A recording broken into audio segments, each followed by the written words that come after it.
Pues qué gusto y qué privilegio estar con ustedes el día de hoy y a todos ustedes que están desde su casa acompañándonos, pues reciban un afectuoso saludo y esperamos pronto estar reunidos todos nuevamente. Y bueno, hemos tomado un tiempo para reflexionar un poco sobre los acontecimientos que nos ha tocado vivir tan de repente, tan sin aviso, tan sorprendidos, que de unos meses para acá no nos hubiéramos podido imaginar lo que nos iba a acontecer. En términos de la iglesia, no estoy hablando en los términos humanos, en términos como sociedad, sino desde una perspectiva de iglesia, de congregación. Era difícil que nos imagináramos que íbamos a tener restringido e inminentemente prohibido el podernos reunir. De verdad, yo hace 3 meses nunca me hubiera imaginado que iba a ser tan de repente, tan rápido. Lo habíamos tal vez escuchado, de alguna manera habíamos sido un poco apercibidos en este sentido, pero la verdad es que tan de repente, tan rápido, tan sin aviso, nuestra vida cambió. Y es tiempo para que nosotros empecemos a reordenar nuestras prioridades como iglesia. No me voy a dirigir a una persona o a un grupo en específico, sino a la iglesia de Cristo como cuerpo, como tal. A la iglesia de Cristo en este 2020, que somos un grupo de creyentes que nos tocó vivir este tiempo y este momento. Tal vez no es un mensaje para la iglesia de hace 100 años o de 300 años, porque sus circunstancias fueron diferentes. Sin embargo, nosotros nos enfrentamos a unas circunstancias, a un contexto, a unas condiciones muy peculiares y que definitivamente nos deben llevar a hacer un alto y una reflexión y un análisis, sobre todo para encarar lo que viene por delante. Si permitimos que esto pase como si nada y no reflexionamos y no pensamos, va a ser una pena y un desperdicio el haber pasado por esta situación. Cuando en alguna época de mi vida tuve la oportunidad de practicar el fútbol americano, y yo recuerdo que cuando enfrentábamos una mala racha, cuando se perdían 2 partidos seguidos, tal vez 3, ¿no?, que definitivamente era algo inaceptable desde un punto de vista deportivo, los entrenadores nos citaban al primer día de entrenamiento posterior a la mala racha y pues nosotros pensábamos que íbamos a afinar estrategias o cosas más sofisticadas y los entrenadores nos decían: vamos a regresar a lo básico. Back to the basics, nos enseñaron los americanos, ¿no? Tenemos que regresar a los fundamentos, tenemos que regresar a lo básico. Y yo me acuerdo que en esas prácticas nos mandaban a quitarnos todo lo que era la utilería de ese deporte, ¿no? Y empezábamos a practicar y nos empezaban a corregir desde lo básico. Nos empezaban a corregir el parado, la postura, las posiciones, cosas que típicamente se aprenden en las ligas infantiles, ¿no? Cuando eres niño y practicaste y bueno, desde ahí agarraste esos fundamentos o esos cimientos. Entonces era un poco impactante que llegaras en una categoría ya más avanzada y que te mandaran a quitarte de todo y empezar a rebasar a revisar lo básico, a repasar nuevamente cómo te estás parando, cómo estás caminando, cómo estás corriendo. Tú decías: a estas alturas vamos a revisar la estrategia, vamos a revisar las jugadas, vamos a revisar, y sin embargo es un porqué, ¿no? Y en ese deporte, no importa el nivel, desde Estados Unidos hasta todos los lugares donde se practica, el regresar a lo básico en una etapa de adversidad ha dado siempre buenos resultados. Y bueno, ante estas situaciones que nos encontramos con una iglesia que no tenemos por qué disfrazarlo ni por qué suavizarlo. Es una iglesia que parece que no estaba preparada para lo que está aconteciendo. Es una iglesia que parece que la agarraron mal parada, ¿no? Que le dieron un empujoncito y se está tambaleando completamente, porque volteamos y platicamos con nuestros consiervos, con nuestros hermanos, y está reinando un espíritu de preocupación. Cierto. Un espíritu de temor, Cierto. un espíritu de incertidumbre, en el que todo el mundo empieza a preocuparse. Y no estoy hablando de nada externo, porque externamente yo puedo dar una imagen de que no, yo habito al abrigo del Altísimo, yo estoy confiado. No me refiero a eso. Yo me refiero a lo que está dentro de nuestro corazón, donde solo Dios puede observar lo que estamos pensando y lo que estamos sintiendo. Y en la iglesia estamos encontrando temor e incertidumbre. El negocio se está cayendo. Los ingresos están bajando. Viene una depresión económica mundial. Nos podemos morir porque anda un virus y está atacando allá afuera. Y no estoy negando la realidad de los hechos. Por supuesto que están bajando los ingresos, por supuesto que se están muriendo las personas, por supuesto que estamos atravesando una crisis sanitaria sin precedentes a nivel mundial. No lo estoy negando.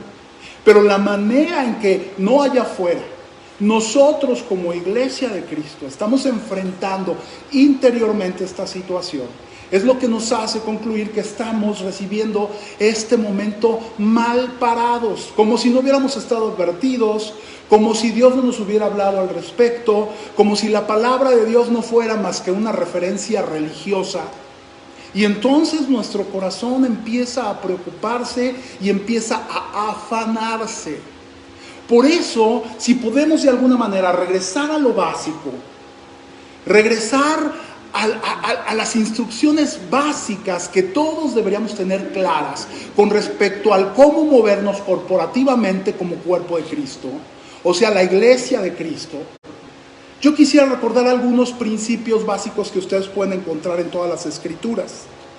Y yo les recomiendo que si ustedes en la comodidad de su casa tienen una libreta y pueden anotar, anoten estos versículos, porque los pueden revisar más tarde con todo detenimiento y con toda diligencia para que ustedes revisen la pertinencia de estos señalamientos o los desechen según sea el caso, porque esa es su prerrogativa.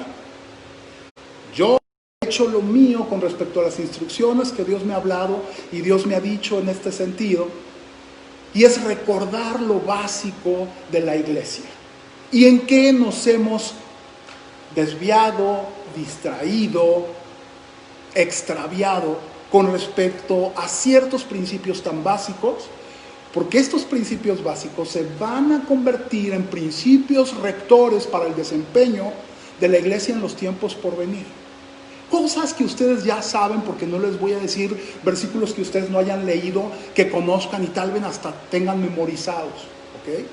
Simplemente quiero darles esta perspectiva de son principios básicos a los que hoy en día tenemos que regresar si queremos estar bien preparados para enfrentar lo que viene, porque les adelanto, esto solo es principio de dolores. Tal cual es como una mujer que va a dar a luz. Empieza con ciertas contracciones, con ciertos dolores, con intervalos muy amplios, ¿no? La frecuencia pues no es tan pegada, no es tan frecuente, ¿no? Y empieza un dolor, pero va aumentando en frecuencia y en intensidad, de tal manera que van los doctores a preguntar y cada cuándo le están dando las contracciones, ¿verdad? Para saber qué tanto se está acercando el momento. No, pues cada 15 minutos. No, pues yo calculo que para mañana, dice el doctor, ¿no? Porque ese es un indicador clave de cómo va sucediendo el momento del alumbramiento. Y ese es el ejemplo que usó nuestro Señor Jesucristo cuando anunció que iban a ser principios de dolores. Estamos sintiendo las primeras contracciones, esto se va a calmar, parece que van a regresar a la normalidad, sin embargo va a venir otra contracción. Y las contracciones van a ser cada vez más frecuentes, al grado tal que cuando llegue el momento del alumbramiento es algo de lo que no nos tenemos que sorprender, porque efectivamente viene perfectamente reseñado en la Biblia. Uno de los primeros principios que quiero que revisemos, y quiero revisar con ustedes 5, están en la primera carta de Juan, en el capítulo 2, versículos 15 y 16, que dicen: no améis al mundo, ni las cosas que están en el mundo. Si alguno ama al mundo, el amor del Padre no está en él, porque todo lo que hay en el mundo, los deseos de la carne, los deseos de los ojos y la vanagloria de la vida, no proviene del Padre, sino del mundo. Típicamente hemos descalificado esta palabra porque no nos queda claro lo que es amar al mundo. Y todos nosotros, si yo les preguntara, vamos a decir: yo no amo al mundo, yo no amo al mundo. Pero para entender si amo o no al mundo, tengo que tener claro qué es el mundo. ¿Y qué representa? El mundo tiene un sistema. El mundo tiene un protocolo, tiene una jerarquía de valores, el sistema tiene principios. Es todo un gobierno, es todo un modelo. Y ese modelo ofrece una secuencia, un sistema de castigos, un sistema de recompensas, que si nosotros no tenemos bien delimitado, nos podemos confundir así. Y aquí está el primer error en el que como iglesia de Cristo hemos caído. La Biblia nos instruyó, y quiero hacer énfasis en las primeras palabras del versículo 15, no améis al mundo.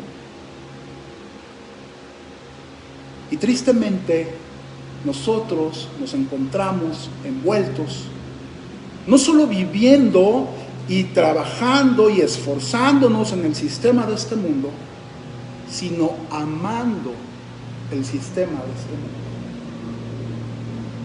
Es difícil porque de repente, bueno, ¿qué nos estás proponiendo? Que nos salgamos del mundo, que nos hagamos ermitaños, que le demos la... No estoy hablando de eso. Porque el Señor Jesús, cuando oró por nosotros, no te pido que los quites de este mundo, sino que los libres del mal. De envolvernos. Fíjate, el Señor Jesús, cuando fue tentado en el desierto, el enemigo lo llevó y le mostró todos los reinos de este mundo y su gloria. Son dos conceptos claves. Le enseñó los reinos de este mundo y la gloria de ellos. La gloria que pertenecía y que estaba relacionada a esos imperios, a esos reinos. Yo me imagino al Señor Jesús viendo el primer imperio, porque era su primera referencia, era el gran imperio romano en el que vivía. Todo el esplendor de Roma, el político, el sistema económico, el sistema militar y toda la gloria que de ellos emana. Todo de artes, todo el sistema de político, económico, financiero, todo lo vio, y no solo lo vio, sino vio su esplendor, ¿no? El esplendor de las artes más refinadas, de la fama, del prestigio, de la fortuna, del poderío económico, del poderío militar, y el enemigo se lo ofreció. Fíjense que el Señor Jesús no respondió: eres un mentiroso, tú no tienes nada de eso, me quieres engañar. El Señor Jesús no le dijo eso. El Señor Jesús le dijo: solamente al Señor tu Dios adorarás y a Él solo servirás. No le dijo que le estaba mintiendo en eso. Por lo que podemos deducir que efectivamente el príncipe de este mundo puede ofrecer este mundo y las glorias de este mundo al que él quiera. Y lo ha hecho desde la antigüedad, cuando en el Antiguo Testamento nosotros vemos que aún el pueblo de Dios llegaba a quemar a sus hijos, porque estaba escrito en la Biblia que llegaban a quemarle a sus hijos a los demonios. No lo hacían a cambio de nada. Hacían acuerdos y hacían pactos en los que ellos recibían cosas, como hasta el día de hoy sigue sucediendo. Hasta ahora en oculto, pronto abiertamente. Produciendo obras o frutos o obras infructuosas, dice la Escritura. No participen, dice la Biblia, nos escribe el apóstol Pablo, no participen en las obras infructuosas de las tinieblas, que tienen que ver con aceptar esa oferta del enemigo, sino reprenderlas. Y además nos avisa, porque hasta vergonzoso es hablar de lo que ellos hacen en oculto. Sigue existiendo el sistema de este mundo, y un sistema en el que el enemigo remunera a la gente por recibir lo que le pidió al Señor Jesús y que el Señor Jesús le negó.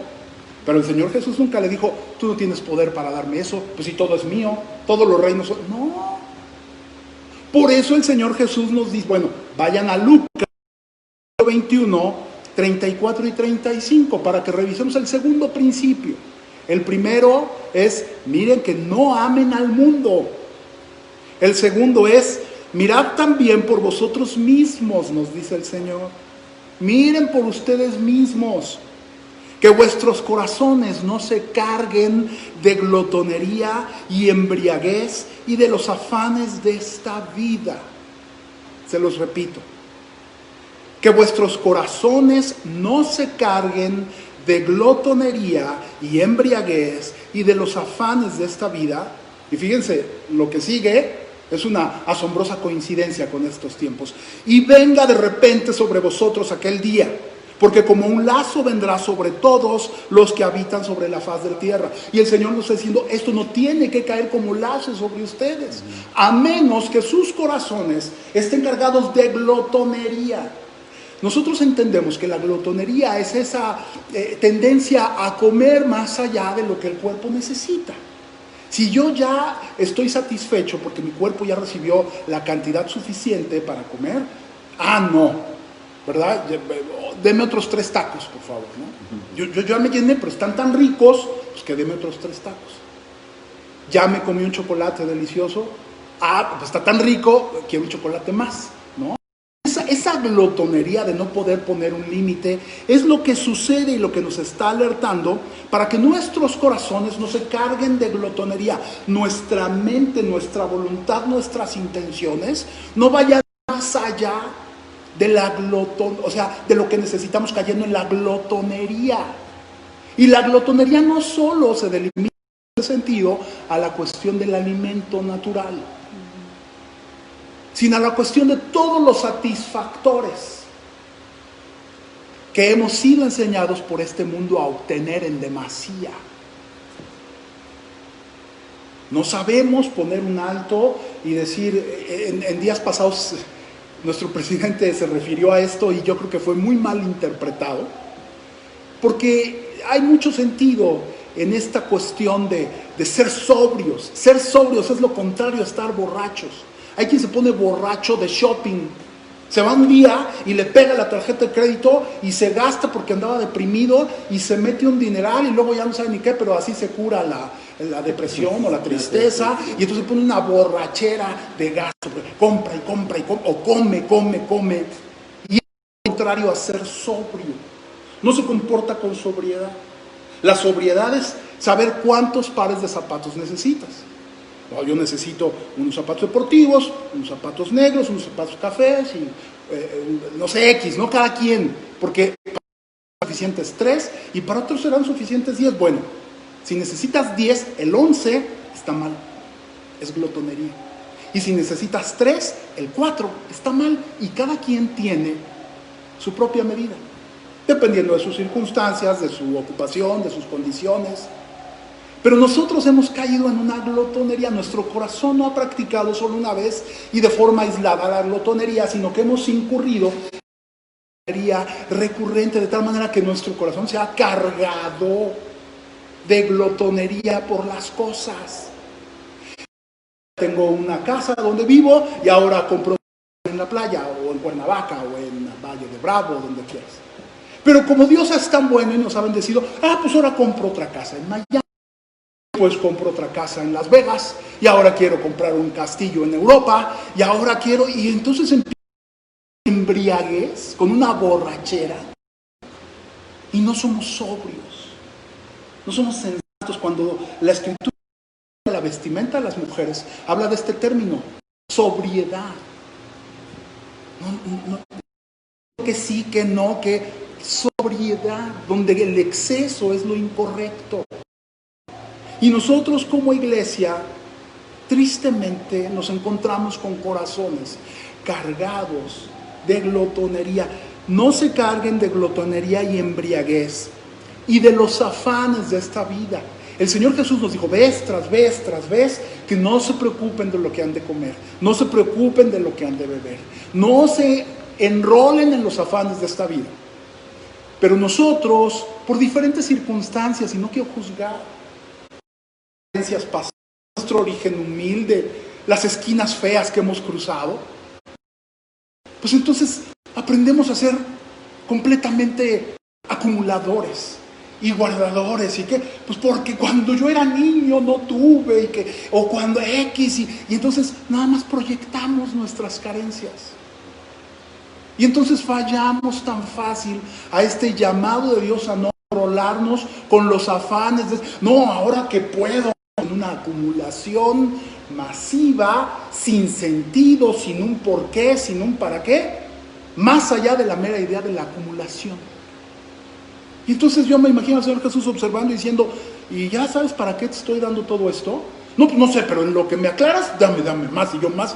Y después voy contigo para que me digas en qué. Y me enfoco como la gente que no conoce a Dios, igualito. Por eso Dios nos alerta y nos dice, no se enrolen con los afanes de esta vida.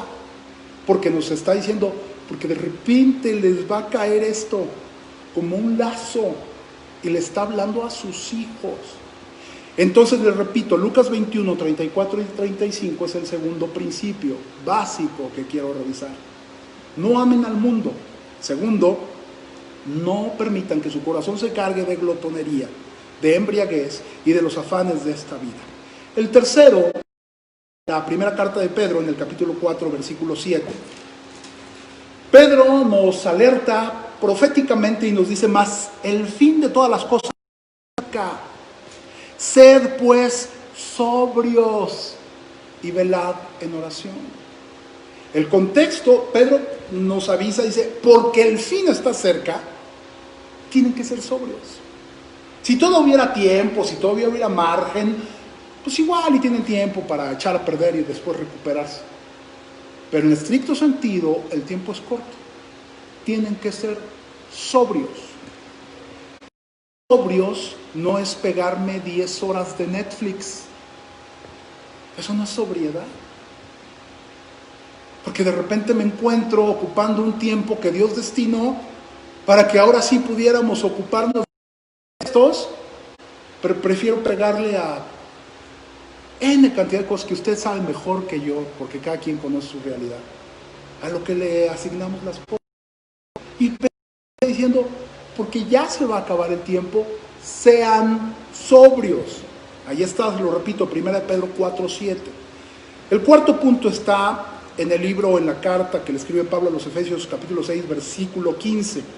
Cuando está hablando de la armadura de Dios, Él nos dice a la iglesia, porque la iglesia es la suma de todos y cada uno de nosotros. Y Pablo nos dice, calzado los pies con el apresto del Evangelio de la paz. El Evangelio es una parte medular de la iglesia. El Evangelio es la razón de ser y de trabajar de un nacido de nuevo. Y los cristianos nos hemos olvidado del Evangelio. Hemos mantenido el Evangelio dentro de nuestras 4 paredes, dentro de nuestra congregación. Hablamos de Jesús entre nosotros y hablamos mucho de Jesús. Y predicamos de Jesús y enseñamos de Jesús entre nosotros. A lo mucho entre nuestras familias de vez en cuando. Pero no hablamos con los de afuera de Jesús. El Evangelio, Pablo lo equipara con el calzado. Porque imagínense cuando un soldado y de repente empieza la batalla, la de sin susto ataca al enemigo. Es casi como cuando nos agarra un terremoto en la noche, ¿no? Todos los que vivimos en la ciudad saben de lo que estamos hablando. Desperdiciamos preciosos segundos, ¿no? Minutos que tal vez puedan representar la vida y la muerte, en ponernos el calzado, porque pues, si salimos descalzos, peor tantito, ¿no? Lo primero que hacemos es, si estás dormido, te levantas y te... Porque ya calzado los pies, te puedes mover con facilidad, con libertad, con versatilidad, con agilidad, con rapidez. Pero necesitas tener los pies calzados. Por eso Pablo dice que una persona, no lo dice así, pero es una deducción obvia, una persona que no está calzada con el Evangelio, anda descalza. Anda descalza. Intenta caminar ahorita allá en la calle descalzo. Te quema lo caliente de la calle, te sientes cualquier piedrita, estás reducido, inhabilitado para poder caminar. Y entonces, si la iglesia se olvida del Evangelio, si se enfoca en mi bienestar, anda descalza por esta vida. Uno de los errores que hemos cometido es que hemos vinculado nuestro bienestar, ya sea físico, ya sea económico, social, con la salvación de Dios. Y pensamos que están estrechamente relacionados, que proporcionalmente a mi salvación, entonces todo lo demás está bien. Y discúlpenme, eso no es bíblico. No voy a meterme a detalles, podemos platicarlo en otra ocasión, pero lo primero que tenemos que entender es que tu situación física o de enfermedad o de salud, tu situación financiera, tu situación laboral, no tiene nada que ver con tu relación y tu salvación con Dios. ¿Cómo, David? Sí, ojo, porque ese ha sido el error que nosotros como iglesia hemos cometido, porque empezamos a asignar indicadores falsos de desempeño, en el que empiezo a decir cosas como yo estoy bendito de Dios, por eso me va tan bien. Si Dios estuviera enojado conmigo, pues entonces no me iría tan bien como me va, ¿no? ¡Qué error! Si estoy enfermo es porque tengo algún oculto, ¿no? Porque algo hice, y cometemos el error de hacer a otras personas que se acercan con alguna dolencia, con alguna enfermedad, y asumir que tienen un pecado oculto, que están mal en su relación con Dios. Ese es un completo malentendimiento de la Escritura. Malentendimiento. Establecen indicadores de desempeño falsos y por eso estamos como estamos. Porque la Escritura dice, ¿qué nos separará del amor de Cristo? Le empieza a decir a todos los cristianos de todos los tiempos y de todo el mundo, ¿qué nos separará del amor de Cristo? ¿O angustia? ¿O persecución? ¿O amor? O espada. Por causa de ti somos muertos todo el tiempo, somos contados como ovejas de matadero. Antes en todas estas cosas somos más que vencedores. Yo hoy no veo que Dios diga que no va a haber tribulación, angustia, persecución, hambre, desnudez, peligro o espada. Y si alguien se para, no, que tú ven a Cristo y entonces vas a estar libre de todo esto, discúlpame, no entiende, no es que no conozca, no entiende la Biblia. Nosotros tenemos que aprender a calzar nuestros pies con el apresto, con rápido, la prontitud del Evangelio. Si nosotros no lo entendimos por las buenas, Dios está encargando de que ahora nos salgamos de las cuatro paredes de la comodidad de nuestra hermosa iglesia, de la hermosa convivencia con nuestros hermanos, que vamos a extrañar y vamos a añorar en todo sentido. Pero Dios nos está obligando a salirnos de estas cuatro paredes y que llevemos este evangelio hacia los de afuera. Si no lo quisimos hacer por iniciativa propia, el Señor, como tiene misericordia de nosotros, dice, ahora anda, no me digas, sí, ya las iglesias no se pueden reunir. Pues vamos a tener que detener todas nuestras campañas evangelísticas, todas nuestras reuniones, los círculos de oración, todo el trabajo, los institutos bíblicos, se tienen que detener. Entonces, ¿se imaginan ustedes que Dios va a decir, ay, pues detener todo en lo que pasa el coronavirus, porque el coronavirus nos vino a frenar todo? ¿Ustedes creen que eso está pasando en el cielo?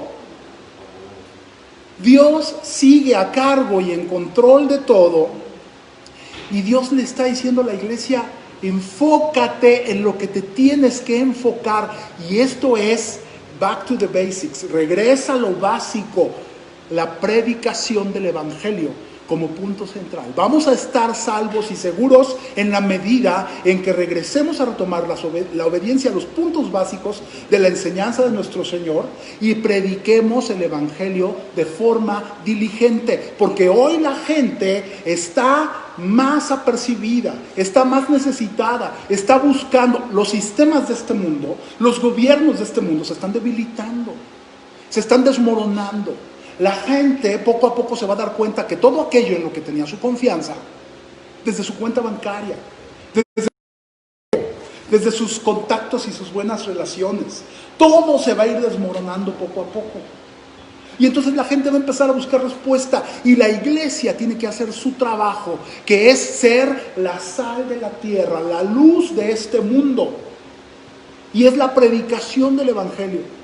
Porque les voy a decir una cosa, el Señor Jesús dice, si ustedes no hacen su chamba, si ustedes la sal no salan, la sal ya no sirve para nada más que para ser echada fuera y ser hollada por los hombres. Si la sal no sirve para salar, entonces échala para que los hombres la pisoteen, la humillen, la desprecien, la destruyan. Y eso lo dijo el Señor Jesús. de ser sal de la no van a servir para nada más que para ser echados afuera y ser hollados por los hombres. No es una opción de si queremos o no queremos el predicar tiempo y fuera de tiempo. La luz de este mundo sigue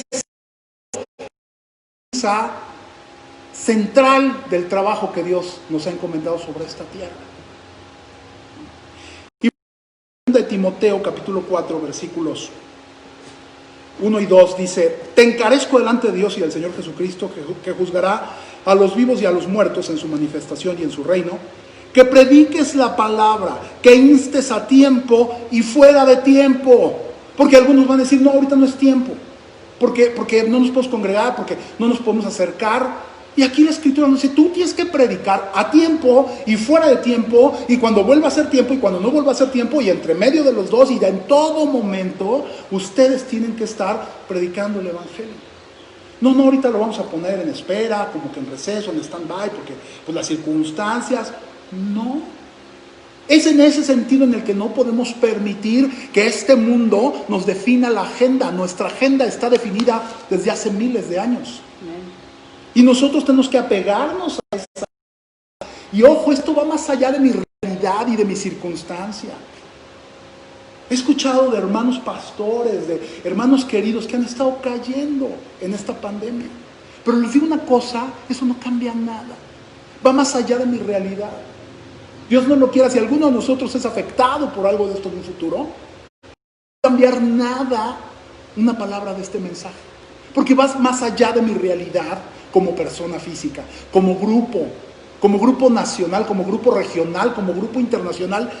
La iglesia tiene que entender esto. Estos principios están definidos de forma universal para siempre, más allá de mi realidad. Más allá de que a mí me enferme, no me enferme, me vaya bien, me vaya bien. Circunstancia, mi particular, así como la de cada uno de ustedes, es otra cosa aparte. Y tiene que ver con un trato de Dios con cada uno de nosotros en lo particular, con un objetivo particular. Corporativamente, la iglesia en general sigue teniendo la misma agenda y está definida por Dios. Y eso está clarísimo. Aprendamos a diferenciar el sistema de este mundo para no amarlo. Porque si no el sistema de este mundo, te vas a encontrar tarde o temprano amándolo.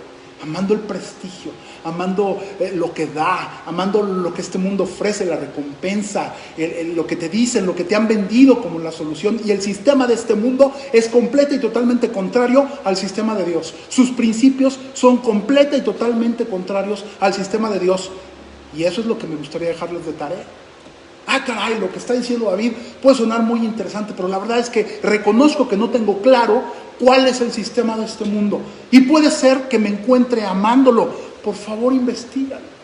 Siéntate y pídele a Dios en este tiempo que tenemos muy disponible, ¿verdad? Es decir, quiero saber de verdad hasta dónde. No vaya a ser que yo erróneamente me encuentre amando el sistema de este mundo y a este mundo, y además yo crea que no lo estoy haciendo. Señor, abre mis ojos.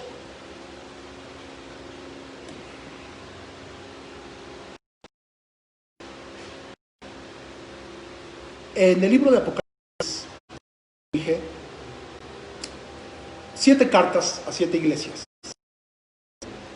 Y la mayoría de los estudiosos concuerdan con que las cartas están escritas en un sentido cronológico, es decir, que se refiere a la iglesia a lo largo de todo el tiempo.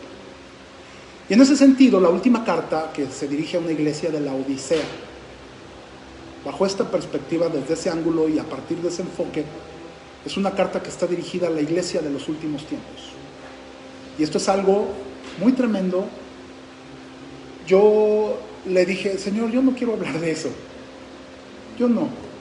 Ya lo sabemos, que ellos lo aprendan por otro lado. Y pues, no, ¿verdad? El Señor escribe esta carta y es la única carta en la que no dice nada bueno de esta iglesia de los últimos tiempos. A todas las iglesias inicia diciéndoles: te conozco, obras, y les da algún punto bueno y luego les llama la atención sobre algo. A esta última iglesia el Señor no le dice nada bueno. Y lo primero que empieza a decir es, yo conozco que no pecamos, buscamos a Dios de todo nuestro corazón. Vamos por el mínimo. Cuando ya me llega mucho la carga de conciencia, y ya me dejo de congregar 2, 3 domingos, por supuesto que no voy a ninguna reunión de otro tipo, y ya es tiempo de regresar, de ir a la iglesia. Y pues ahí voy, ¿no? Como si le hiciera un favor a Dios. Y ahí me paro. Y ahí mediocremente, uno de mis tíos, que era un gran jugador de fútbol americano, me dijo esto cuando yo empecé a jugar fútbol americano. Cuando empiezan las prácticas de fútbol americano, empiezas a correr alrededor del campo y se hace un conglomerado de jugadores, de muchachos que van corriendo. Y me acuerdo que mi tío me dijo, David, en el pelotón que va corriendo, los de hasta adelante son los campeones. Los de hasta atrás son los perdedores, les vale gorro, son los perdedores. Y todos los de en medio son los mediocres. Tú escoge en dónde quieres ir. Me lo dijo cuando empezaba apenas. A partir de ahí yo siempre dije, a lo mejor no soy muy bueno, pero por lo menos voy a ir hasta adelante, porque ya si no soy bueno, pues voy a ir hasta adelante. La mediocridad es algo que Dios detesta, que Dios aborrece, al grado tal que dice, te voy a vomitar. Y la iglesia de estos últimos tiempos se ha ido con la bola rápida, leyendo un indicador falso, el indicador de la prosperidad. La prosperidad no sea la voluntad de Dios, por supuesto que no. De hecho, yo creo que Cristo nos redimió de la maldición de la ley, dice Gálatas 3:13. Y la maldición de la ley está relacionada con pobreza y enfermedad. Y la bendición de la ley está relacionada con prosperidad. En ese sentido, yo soy 100% bíblico y creo que la prosperidad es la voluntad de Dios para sus hijos. Pero el error está cuando ponemos a la prosperidad por encima de todo y a cualquier precio. Y entonces no entendemos qué es lo que está pasando. Y empezamos a medirnos erróneamente. Un día se me dio una persona, por cuestiones de mi trabajo profesional, por unas cuestiones de consultoría, y realmente tenía un negocio muy próspero y muy exitoso. Y después, cuando se enteró que yo era cristiano, aprovechó para decirme, ¿qué crees? Yo también soy cristiano, pero pues fíjate que yo tengo preferencias sexuales diferentes, ¿no? ¿Pero qué crees? De todos mis hermanos que son cristianos, a la única que le va de mal a mí. Tanto que hasta yo voy y yo hago fuerte al pastor y yo le compro cosas y me tratan re bien cuando voy a la iglesia, y mis hermanos allá andan, ¿no? Al día, sufriéndole. Yo creo que Dios me acepta y me ama como soy. Si no, ¿por qué me bendice? Y ustedes se sorprenderían la cantidad de cristianos que piensan de la misma manera sin ese extremo. Si no porque Dios me bendice, sino porque estoy así, a menos que yo sea... Dios no ve el éxito como nosotros lo vemos. Y analicen el caso de Moisés. Cuando Dios le dice, golpea la roca, y Moisés, haciendo una gala de ausencia de fe, la golpea 2 veces. ¿Salió agua o no salió agua? Sí salió agua. El pueblo que estaba muriendo de sed se maravilló a la voz. ¿Se imaginan en la iglesia cuando vemos milagros y todo esto, lo felices, lo contentos, y la manera en que glorificamos a Dios por lo que está haciendo? ¡Wow! Imagínate el pueblo en el desierto que estaba a punto de morirse y de repente se abre la roca y sale agua porque el siervo de Dios la golpeó. No, pues todo el mundo glorificaba a Dios y hablaba maravillas de Moisés, ¿no? El siervo del Señor, el ungido del Señor. Y ahí Moisés, y saben simultáneamente qué estaba pasando en el cielo. En esos mismos momentos se estaba decidiendo que Moisés no iba a entrar a la tierra prometida.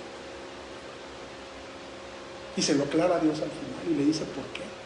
Fíjate, regresemos a ese momento en el que ante el mundo tú eres exitoso y las multitudes, tienes congregación llena, tienes casa llena, tienes la ovación y el reconocimiento de todo el mundo. Dios allá está diciendo, me fallaste, no entras a la tierra prometida. El éxito según Dios es muy diferente al éxito según nosotros. Porque, fíjense, dice el versículo 17, porque yo soy rico sufrido y de ninguna cosa tengo necesidad, y no sabes que tú eres un desventurado, miserable, pobre, ciego y desnudo. La iglesia en este último tiempo es la iglesia que menos ha padecido necesidad en cuanto a dinero o financieramente. Hoy en día se platica la historia de un gran siervo de Dios que tenía una gran infraestructura, y a uno de sus invitados y le dice, mira, y luego como broma le dice, pues yo no puedo decir como Pedro. ¿Se acuerdan cuando Pedro iba a la oración de la tarde y se encuentra al enfermo en la entrada y le dice, no tengo oro ni plata? Y entonces dice, bueno, yo no puedo decir como Pedro, ¿verdad? Que no tengo oro ni tengo plata. Y se rieron los dos, pero le dijo el invitado, sí, no puedes decirlo, pero tampoco puedes decir, levántate y anda, como lo dijo Pedro. La realidad de nuestra iglesia. Una iglesia que se cree rica, no solo en términos financieros, una iglesia que se siente prosperada, porque vemos que nuestra circunstancia es muy favorable, sino Dios nos ve y nos dice, no sabes que eres un desventurado. ¿Sabes qué es ser un desventurado? Un desventurado es una persona que le va mal, que todo lo que hace le sale mal, desgracia tras desgracia, complicación tras complicación, y que, como diríamos nosotros cotidianamente, parece que estás al lado, ¿no? Eso es un desventurado. Y así es como Dios ve a la iglesia en los últimos tiempos, y le dice a la iglesia, eres un desventurado. Además, eres miserable, no estás pobre, estás miserable, ciego, desnudo, porque ni siquiera puedes ver, estás desnudo. Y esas son las palabras hacia la iglesia de los últimos tiempos. Esto es una palabra tan dura que si nosotros hacemos una concha y nos resistimos, no, es que eso no es para mí, eso no me edifica, eso, discúlpame, pero es la palabra de nuestro Señor Jesús a una iglesia, la iglesia de los últimos tiempos. No es mi palabra, ni vengo yo de mi propia iniciativa, de verdad, a decirte esto. Sino Dios nos está hablando y nos está diciendo, porque yo tomé mi parte de esto, y le dije, Señor, no sea yo encontrar en medio de esto siendo un pobre, miserable, desventurado. Aunque yo me siento afortunado y creo que esto y lo otro y aquello, y mira qué bien, y mira esto, y que tú me veas como un desventurado, como un ciego. Por eso dice en el 18, por tanto yo te aconsejo que de mí compres. ¿Por qué le dice compres? Miren, la Odisea, Dios tuvo que tomar una iglesia específica en un momento y lugar determinado para escribir esta carta, aunque estaba destinado a la iglesia espiritual dentro de un periodo determinado. Al final, la Odisea era una iglesia de verdad muy rica, dentro del imperio. Eran más ricas, comerciantes, producían muchas cosas, tenían muchas cosas como fuentes de agua tibia, caliente y fría, etcétera. Por eso tiene sentido esa explicación. Lo del colirio también, porque era una ciudad muy industriosa, producían colirio que se ocupaba, fueron los precursores de las gotas para los ojos que la industria médica empezó a desarrollar después, etcétera. Entonces el colirio, pero Dios cuando empieza, tenían una industria muy poderosa de fabricación de ropa, ¿no? Y la ropa deja mucha lana. Decía mi abuelo, dedícate a la ropa o a la comida. Ahí está la lana, ¿no? Entonces imagínense ese gran imperio que se dedicaba a la distribución de ropa. Y sus ropas eran conocidas por todo el imperio. Eran gente comerciante. Y los que somos comerciantes nos gusta el comercio, ¿no? Nos gusta comprar, vender, negociar, buscarle. Nos gusta. Pues no lo puedo describir de otra manera. Nos gusta. Hay quien le gusta otra cosa. Por eso Dios habla en esos términos a esta generación de comerciantes. Y le dice, ven y compra de mí. Tú que eres tan comerciante, tan comprador, tan emprendedor, tan negociante. Te hablo en tus términos, ven y compra de mí oro refinado en fuego para que seas rico y vestiduras blancas para vestirte y que no se descubra la vergüenza de tu desnudez y unge tus ojos con colirio para que veas. Se ha dicho que esta iglesia, la de la Odisea, es la iglesia que no es salva. ¡Oh, contradicción tremenda!, ¿no? ¿Cómo? Es iglesia, por eso Dios le está diciendo, pero le está diciendo, compra vestiduras blancas. ¿Y saben a qué se refieren las vestiduras? Todos lo sabemos porque lo hemos aprendido desde niños. Es las vestiduras de justicia. Y eso es la salvación. Jesús es nuestra justicia. Jesús es nuestra vestidura. El que no tiene esta vestidura blanca no es salvo. Por eso algunos estudiosos del Apocalipsis dicen que se habla de una iglesia que no es salva. Porque dicen, no tiene ni siquiera la coraza de justicia. Fíjense esta parte donde dice, compra de mí oro refinado en fuego para que seas rico. Tiene que ver con, fíjense, en Proverbios 8:19, vean lo que dice acerca de esto. En Proverbios 8:19. Mejor es mi fruto que el oro y que el oro refinado. Me quedo con esa primera parte del versículo. Mejor es mi fruto que el oro y que el oro refinado. Dios está hablando de su fruto. Y curiosamente nosotros encontramos en Filipenses a Pablo orando por una de sus iglesias preferidas, o que su corazón tenía una inclinación fuerte hacia ellos, hacia los filipenses. Y les dice, yo oro por ustedes a Dios. ¿Y saben qué oro a Dios cuando oro por ustedes? Y nos lo dice aquí en Filipenses, ¿no? Dice, y esto pido en oración, que vuestro amor abunde aún más y más en ciencia y en todo conocimiento. Fíjate, Pablo pide que el amor de ustedes, que el amor de nosotros abunde más en ciencia y en conocimiento, que cada vez más crezca nuestro amor. ¿Con qué expresión? La de ciencia y la de conocimiento, para que aprobéis lo mejor, a fin de que estéis, de que seáis sinceros e irreprensibles para el día de Cristo. Y el siguiente versículo es la clave: llenos de frutos de justicia, que son por medio de Jesucristo, para gloria y alabanza de Dios. Pablo está orando porque abundemos en estos frutos que son el conocimiento de Jesús y la ciencia y conocimiento de Dios. Y aquí está la clave de lo que hemos fallado como iglesia en estos últimos tiempos. Hemos despreciado la enseñanza, hemos despreciado el conocimiento. Tildamos a la gente de religiosa, de fanática. Acércate a Dios pero poquito, búscalo pero con moderación. No, ya te al instituto, pues que quieres ser pastor, ya no les da mal, ¿no? Que mira, pues, y entonces hemos aprendido a solo venir y acariciarnos con las cosas de Dios, ¿no? Refrescarnos un poquito. Pero la Escritura, y al final esta carta a la Odisea le está diciendo, ven y compra de mí oro refinado en fuego para que seas.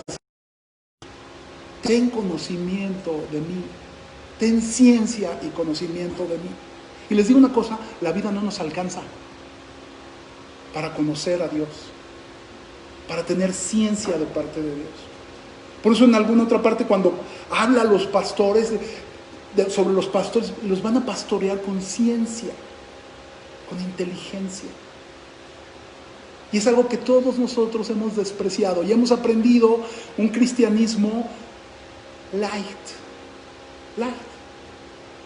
Miren, en mi infancia, gracias a Dios, tuve a una mamá que me metió a la Biblia y me hizo memorizar la Biblia. Yo me acuerdo que para tener derecho a salir a jugar a la calle, tenía que recitarle los versículos del día, ¿no? Y yo me acuerdo que ahí nos formábamos, mis hermanas y yo, y que nos dejaran salir porque eran otros tiempos, pero era un vago, ¿no?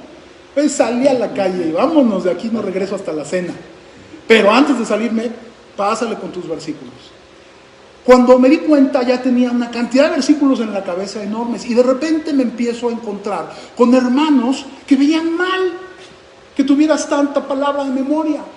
Y empecé a escuchar frases como, no se trata de cuánto sabes, sino de cuánto practicas.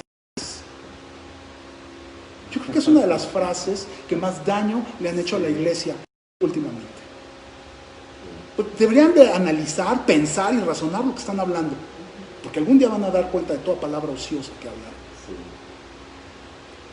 No se trata de cuánto te sepas, sino de cuánto vivas. ¿Y cómo vas a vivir si no la sabes? De ponerte a discutir con las personas. Pero cada vez vino con más intensidad un desprecio por el conocimiento, la memorización y la profundización de tu relación con Dios y de la Escritura, diciendo eres un religioso, eres una persona que eres un hipócrita, que el diablo hablando a través de sus bocas. Y poco a poco empezamos a tomar un cristianismo light, un cristianismo de domingo, un cristianismo de ratitos, ¿no? Termina la conferencia, bueno, que habló este cuate, muy bonito, págale, pues ya ponte la teleserie que dura 6 horas, porque hoy sí la quiero acabar, ¿no? Y no quiero ser agresivo, ni estar hablando palabras de juicio. Yo creo que la misma palabra por sí es explícita en este sentido, y nos toca a todos. Yo soy el primero al que me tocó, al grado tal que yo le dije, no, Señor, vamos a sacar esta parte, mira, la primera está muy bonita, y le doy un cierre así magistral, y wow, van a quedar bien. Entonces, ¿para qué nos metemos con esto? Pero esta carta a la Odisea es una carta escrita para nosotros, y Dios nos habla muy bonito. Al final nos dice, yo reprendo y castigo a los que amo, y yo me agarro de esa palabra, que a pesar de todo esto que nos dice el Señor, Él nos ama, y por eso nos habla de esa manera. Nos está reprendiendo porque nos ama, y a nosotros no nos queda más que contestarle y decirle, nosotros también te amamos, Señor, y acepto tu regaño y tu corrección. Y como decía David, examíname, Señor, y ve si hay en mí algún camino de perversidad, porque yo no estoy libre, porque tan engañoso es el corazón del hombre, que hasta yo me puedo engañar a mí mismo. Pero si tú me abres los ojos y me permites ver, vas a ver qué tengo ahí que no te agrada a ti. Déjame verlo, Señor. Y tú me amas, por eso me reprendes y por eso castigas. Yo también te amo y gustoso acepto tu corrección, tu educación. Y Dios termina diciendo, sé pues celoso y arrepiéntete. Eso tiene que ver con la actitud, y con esto termino, que nosotros debemos manifestar como parte de la iglesia de Cristo. Es el celo no entendido en la parte negativa, sino el celo de tu casa me consume. Es un celo de que estoy tan apegado a Dios, a su proyecto, a su iglesia, a su misión, al evangelio, a vivir conforme a su palabra, que de una manera de celo yo me apego a eso, como un hombre puede celar a una mujer o viceversa, ¿no? Que estoy apegado a eso, Señor. Ver tantas cosas que son contrarias a tus principios y a tu palabra me hacen que yo anhele y sea celoso de tu palabra. No acepto esto que está mal, porque tu palabra dice que está mal, aunque todo el mundo se pare de cabeza y diga que está bien, porque ahora llaman a lo bueno malo y a lo malo bueno, y están cada quien haciendo lo que quiere. Y nosotros celamos. Sé pues celoso y arrepiéntete.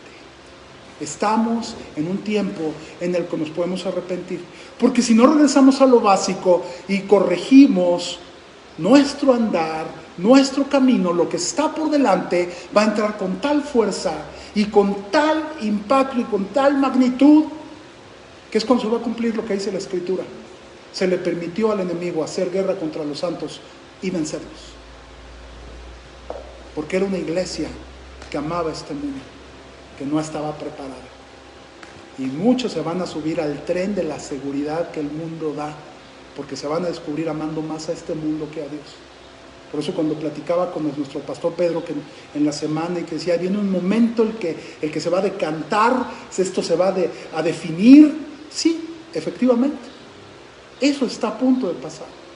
Los que aman este mundo van a terminar abrazando este mundo. Ay, este cuate está hablando puras locuras, porque a través de estos medios tenemos acceso a muchísima gente. Y no solo cristianos, sino amigos de cristianos que están escuchando y están diciendo, estas puras locuras y puras fantasías, ni le hagan caso. Y todo. Sí, pero me estoy dirigiendo a todos aquellos que van a ser decantados en este proceso y que van a ser celosos por Dios y por su palabra, porque son las únicas dos cosas por las que este mundo te va a perseguir y te va a martirizar: por tu apego a la palabra y por el testimonio que presentes de ello. Amén. Cierto. A mí me ha dado muchísimo gusto, es para mí un honor el poderme dirigir. Les mandamos un abrazo, un saludo. Quisiera dejarle aquí a nuestro copastor el doctor Gustavo Quirós, para que nos guíe en una oración de administración final. Así es que muchas gracias y que Dios les bendiga. Gracias.